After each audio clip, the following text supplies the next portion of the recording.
Mondays is usually a slower day. We get things cleaned up around here, prepared for the week. Tuesdays, we unpack assorted banana boxes. We have about 100 volunteers come in. We pack between 500 and 1,000 banana boxes of assorted food every Wednesday morning for families, for churches to give out. Basically, about every 4 to 5 seconds, there's a box completed coming off the end of the line. Fridays, we have a group of volunteers that comes in the morning to do packing, and we are preparing for the weekend. Every weekend, we ship out about 4 to 6 loads of food, starting Friday night through Saturday evening. We hear a lot of feedback from volunteers that say they come here and they just really enjoy the atmosphere, the presence here. So much fun, so exciting to be here. That's a little how I feel about it. And I love being a part of a ministry that allows us to use something that would be going to waste and putting it to use. So we are a wholesale food bank, a food distribution ministry to other ministries, making the product available for the ministries to distribute the food to the individuals. Right now, we distribute approximately 1 million pounds a month. A lot of people wonder, are we just getting people's junk? The answer is no.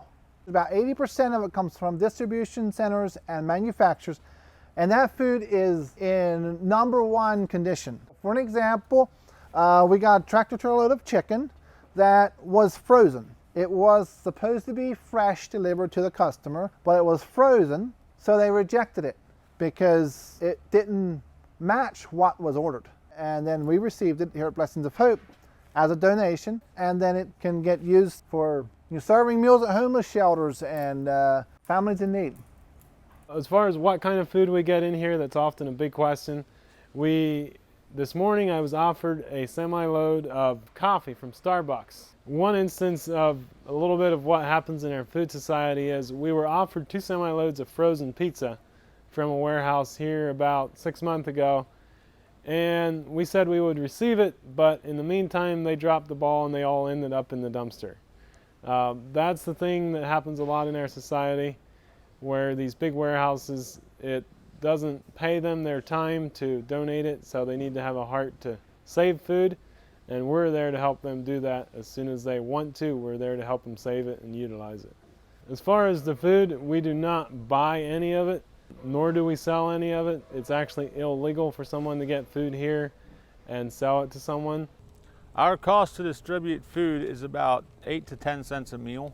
At this point, we're distributing approximately 30,000 meals a day. In the Northeast U.S. region, we reach an area from New York City to Baltimore to Harrisburg, Philadelphia, into West Virginia.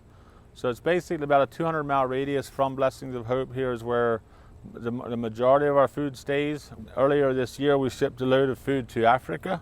We have one ministry that takes food to the Bahamas every month. We have supplied multiple international countries with food, and we just see that expanding tremendously once we get into dehydration. The process for dehydration, what happens is the vegetables, fruits and vegetables will get cubed or sliced, and then making like a soup blend, putting it in buckets or in bags and shipping it around the world.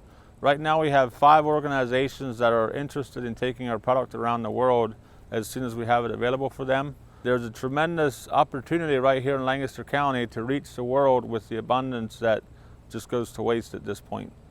And with the limited space we have here, we spend time rearranging, moving things back and forth that we wouldn't have to if we had more room, which we're looking forward to the new building, when that will hopefully help us become a lot more efficient. This year looks like we're going to move about 12 million pounds of food through here. I'm estimating we could hit 15 with this building and still be fairly efficient, but once we would try to do more than that, we would start losing efficiency really fast because of our space being jammed up. One big part of it is the volunteers on the big volunteer days work in the warehouse. So that makes it a very interesting challenge.